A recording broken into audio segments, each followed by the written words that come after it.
Hi friends, welcome to films to fashion. So இன்றைக்கி என் பையனுடைய 18வது பிறந்த நாள். அதனால் குலதெய்வம் கோயிலுக்கு வரலாம் அப்படின்னு முடிவு பண்ணியிருந்தோம். ஸோ பசங்க 2 பேரும் ஏற்கனவே வந்துட்டாங்க. ஸோ நாங்கள் இப்போ தான் குலதெய்வம் கோயிலுக்கு வரோம். எப்பயுமே ஒரு ஃபங்க்ஷன், ஒரு பிறந்த நாள், கல்யாண நாள் அப்படின்னாக்கா நாங்கள் எங்கள் குலதெய்வம் கோயிலுக்கு போகிறது வழக்கம். இந்த கோயில் எங்கள் ஊருக்கு பக்கத்துலேயே இருக்குது. ரொம்பவும் அமைதியாக இருக்கும்.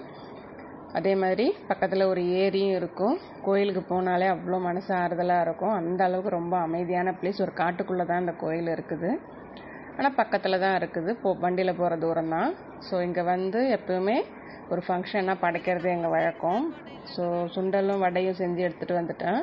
ஸோ கோயிலில் பொங்க வச்சுட்டு சாமிக்கு படைச்சிட்டு உட்காந்து எல்லாம் சாப்பிட்டுட்ருக்குறோம்.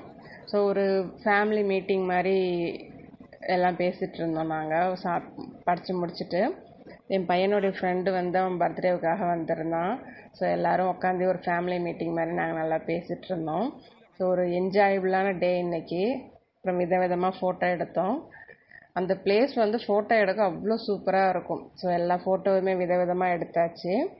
எடுத்துட்டு அப்புறம் பசங்க 2 பேரும் நாங்கள் இன்னும் கொஞ்ச நேரம் டைம் ஸ்பெண்ட் பண்ணிட்டு வரோம், நீங்கள் போங்க அப்படின்னு சொன்னதுனால நாங்கள் கிளம்பி வந்துட்டோம். பசங்க 2 பேரும் அங்கேயே விட்டுட்டு அப்புறம் நாங்கள் கிளம்பி வந்துட்டோம்.